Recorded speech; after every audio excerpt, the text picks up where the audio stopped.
তো নমস্কার দর্শকবৃন্দুরা, ফিরে এলাম আরও একটি নতুন ভিডিও নিয়ে। আর আজকের এই ভিডিওতে আমরা আলোচনা করব বর্ধমানের আলু ব্যবসায়ের সঙ্গে। তো আজকে আমরা আলু ব্যবসায়ের সাথে কি কথা বলবো, তার আগে আমি শর্টের মধ্যে আপনাদের সাথে কিছু শেয়ার করে দিই।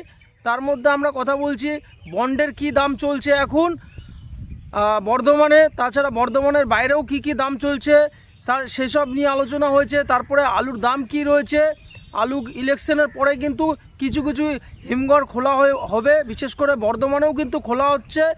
তাছাড়া পশ্চিমবাংলায় কিছু রাজ্যে আছে, সেসব জায়গাতেও কিন্তু কিছু হিমঘর খোলা হবে। আর ইলেকশনের পরে কিন্তু একটা দাম বাড়ার কিন্তু আশঙ্কা করেছেন প্রত্যেক আলু ব্যবসায়ী।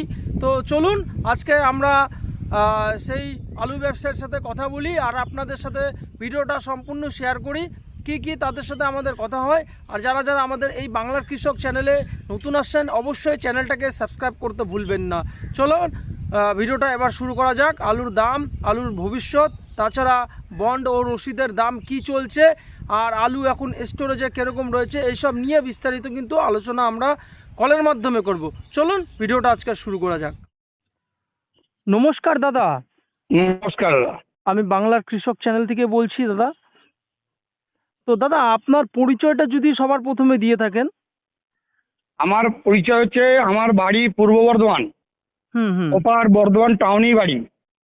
হুম। প্রতিমা কলস্টোরে ব্যবসা করি। আচ্ছা। আমার নাম শেখ মোসেন আলী। শেখ মোসেন আলী তাই তো? শেখ মোসেন আলী। শেখ মোসেন আলী তাই তো? হ্যাঁ। তো বর্তমানে আলুর বাজার নিয়ে চাষিদের মনে অনেক প্রশ্ন, আর সেসব নিয়ে আমি আপনার সাথে কিছু আলোচনা করতে চাই। তাই দর্শকদের জন্য আপনার সাথে একটু বিস্তারিত আলোচনা করতে চাই। আপনার মূল্যত সময় দেওয়ার জন্য আমি আপনার কাছে কিছু সময় চাইবো দাদা। আপনাকে একটু আলুর ব্যাপারে আমি আপনার সাথে কিছু কথা বলতে চাই। আলুর বিষয়টা বলি। আলু এখনো মাঠে যেটা এখন দাম পেরে যেটা আলু আছে, সেই আলুটা এখন রেশনে চাষি আটকে রাখার মতো পজিশন নাই। গরমে নষ্ট হয়ে যাচ্ছে, খুব তাড়াহুড়ো করে বেচছে, ওই জন্য বাজারটা উঠছে না। বাজারটা উঠবে হয়তো এই আলুটা শেষ হলে, বাজারটা উঠবে। হ্যাঁ, বাজার চারিদিকে পজিশন খারাপ নাই খুব একটা। যে পজিশনটা আছে আমাদের বাংলাতেই দামটা ডাউন আছে। হুম। সেই হিসেবে বলা যে চাষি যে ধরনের যে 200 টাকায় লোড করেছে আলু, তাতে লস হওয়ার চান্স নাই। টাকাটা বেঁচে যাবে, কিংবা হয়তো কিছু 10-20 টাকা পেলেও পেতে পারে। আচ্ছা।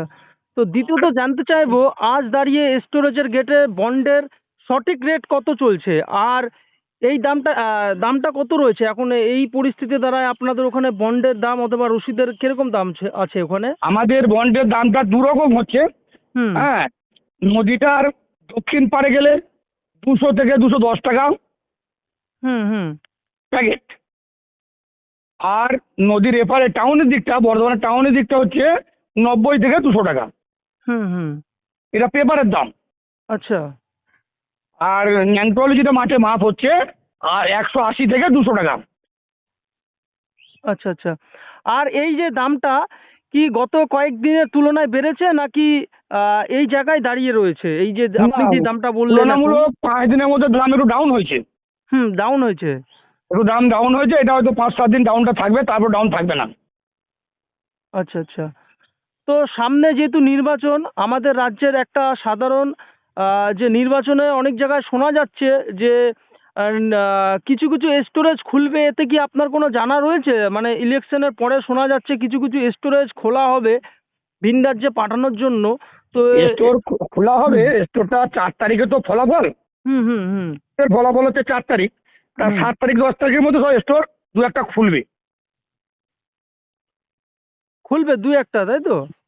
আমি যেমন একটা খুলবো, বর্ধমান সতীমারা 7 তারিখে খুলবো। হ্যালো। হ্যালো। হ্যাঁ বলুন। হ্যাঁ, বলছি আমি যেমন বর্ধমানের সতীমা কোল্ড স্টোরটা 7 হ্যাঁ। তারিখে খোলা হবে। আচ্ছা, আপনাদের ওখানে যেটা আপনাদের সতীমা যে স্টোরেজ আছে সেটা 7 তারিখে খোলা হবে? হ্যাঁ। আচ্ছা। তো এখন দাঁড়িয়ে আছে আলুর দামটা যদি আমাকে একবার কেজি প্রতি যদি একটু বললে ভালো হতো। এখন আপনাদের ওখানে কিরকম রেট রয়েছে আলুর? কেজির রেট আপনার জানা আছে? হ্যালো। হ্যালো। হ্যাঁ, মার্কেটে যেটা খুচরো বিক্রি হচ্ছে, হুম। 8 টাকা থেকে 9 টাকা ওটা কেজি। 8 টাকা থেকে 9 টাকা কিলো। আচ্ছা আচ্ছা, ওটা কোন আলু? জ্যোতি আলু। জ্যোতি আলু, আচ্ছা আচ্ছা আচ্ছা। তাছাড়া এখানে আপনাদের ওখানে সব থেকে বেশি আলু কি জ্যোতি আলু চাষ হয়ে থাকে নাকি? জ্যোতি আলু চাষ হয়, জ্যোতি আর চন্দ্রমুখী। হুম হুম হুম। চন্দ্রমুখীটা 15 টাকা বিক্রি হচ্ছে, আচ্ছা। আর জ্যোতিটা 9 টাকা বিক্রি হচ্ছে। তো এখন তো আলু স্টোরেজে ঢুকে প্রায় 1-1.5 মাস হয়ে গেছে, হ্যাঁ? হুম। তো তো এখন তো সিজনের পরিবর্তনের সময়, ভেতরে আলুর তাপমাত্রা কেমন রাখা আছে সেখানে? মোটামুটি আলুর যা তাপমাত্রা রাখা হয়েছে, হ্যাঁ হ্যাঁ হ্যাঁ আলুটা তো প্রথম থেকে লোডিং হয়েছে 300 টাকায় শুরু হয়েছে, হ্যাঁ। আর 200 টাকায় শেষ হয়েছে। হুম হুম। সে বিভিন্ন দামে লোড হয়েছে, বেশি আর থেকে ওখানে কমে কমে। বলুন। এই যে 1-1.5 মাস তো আপনাদের ওখানে প্রায় স্টোরেজে ঢোকানো হয়েছে প্রায় আলু। হ্যাঁ। তো এই যে আলুতে ঢোকানোর পরে এখন সেখানটাতে আলুর কোয়ালিটি কিরকম আছে, মানে ওখানকার গুণমান আলুর কোয়ালিটি? অনেক সময় দেখা যায় স্টোরেজে রাখার পরে কিছু কিছু আলু পচান ভাব দেখা যায়, গা দিয়ে জল বের হয়, তো ওখানে আপনাদের স্টোরেজে কিরকম এবার আলুগুলো এখন রয়েছে?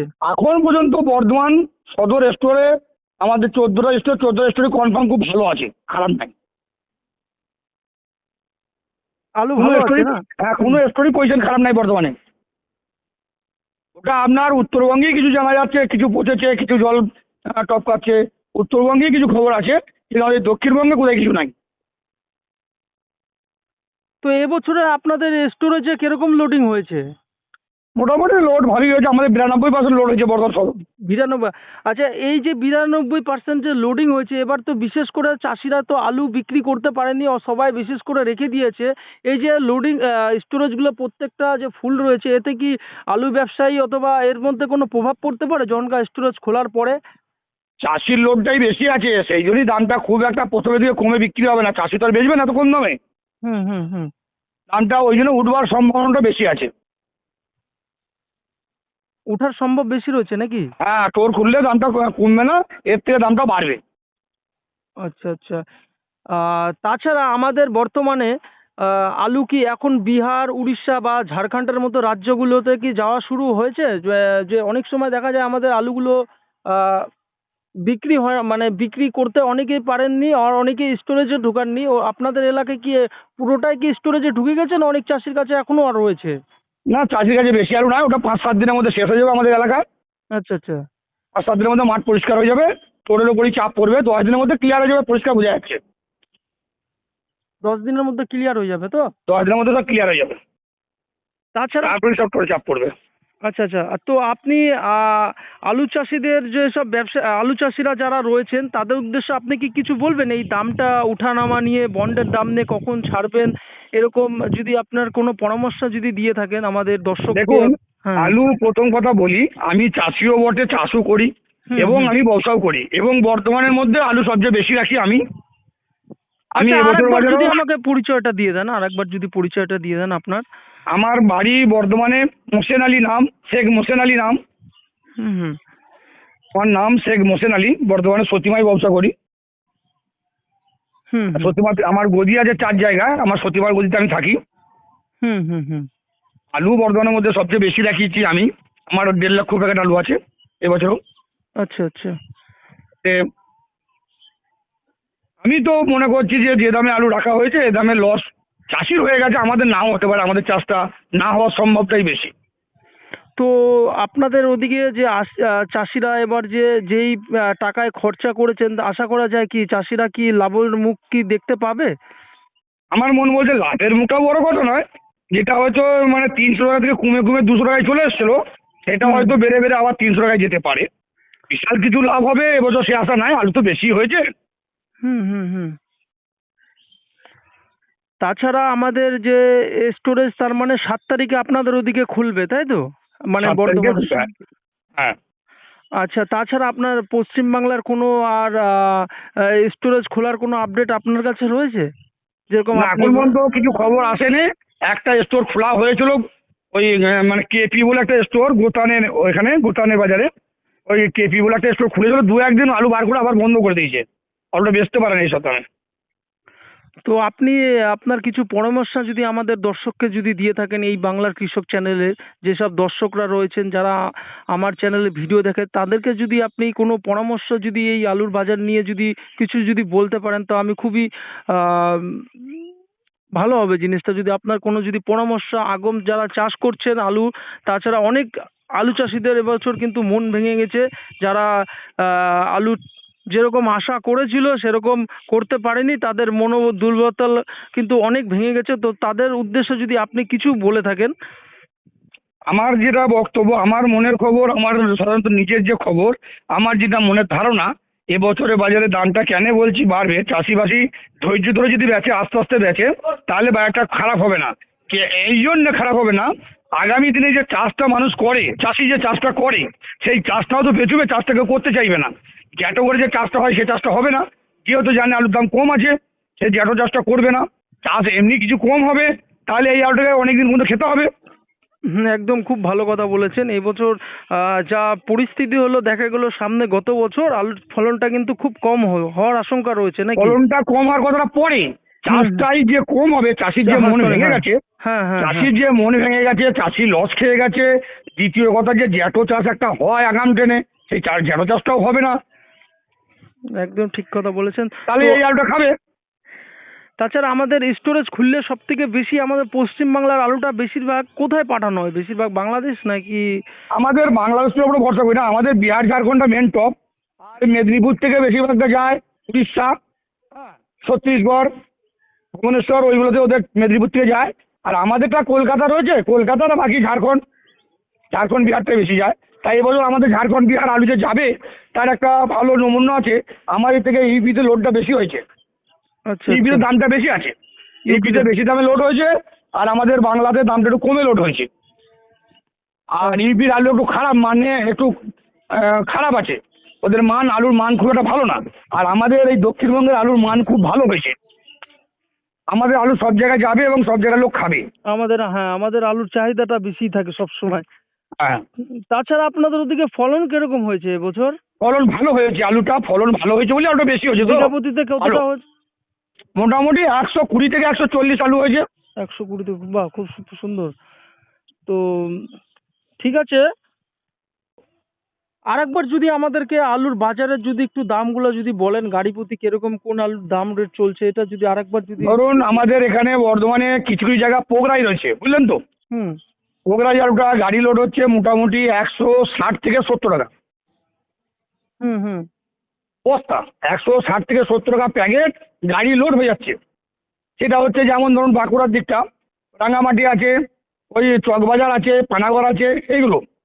হুম হুম হুম আর আমাদের যে দক্ষিণবঙ্গে যে দামোদরের যে ধারগুলো, এই যে কিছু আলু আছে, সেগুলো জ্যোতি আলু। সেই জ্যোতি আলুটা লোড হচ্ছে 130 থেকে 40 টাকা, 230 থেকে 40 টাকা। হুম হুম জ্যোতি আলুটা লোড হচ্ছে 230 থেকে 40 টাকা। 230 থেকে 240। হুম। আচ্ছা আচ্ছা। তো আপনি আর যদি কিছু বলে থাকবেন আমাদের এই চ্যানেলের মাধ্যমে, আপনার কোনো পার্সোনাল কোনো কথাবার্তা যদি থাকে আমাদের বলতে পারেন সেটা, এই আলুর ভবিষ্যৎ নিয়ে। আলুর ভবিষ্যৎ, ধরুন একটা তো ধরাশায়ী হয়ে গেছে চাষি, হুম তা হুম এরপরে আর আমাদের কি ধরাশায়ী হবে? যা কম দামে লোড আছে, সে তুলনায় মনে হচ্ছে আমাদের আলু কম দামে হচ্ছে তো ক্লিয়ার হয়ে যাবে। ভয় নাই, আমাদের ভয়ের খুব একটা আশঙ্কা আমি দেখতে পাচ্ছি না। তো আপনার নামটার জন্য কি বলছিলেন দাদা? আমার নাম হচ্ছে শেখ মোসেন আলী, শেখ মোহসেন আলী। তো বর্ধমানে বাড়ি। হুম হুম আমার বাড়ি গ্রামে ছিল, গ্রামে আমার রায়না থানার বাড়ি, মন্ত্রী গ্রাম বলে নাম। সেখানে এখন এসে টাউনে থাকি, টাউনে, বর্ধমানের টাউনেই বাড়ি। তো দাদা, অসংখ্য অসংখ্য ধন্যবাদ। আপনি খুব সুন্দরভাবে খুঁটিনাটিভাবে বিষয়টি বুঝিয়ে বললেন।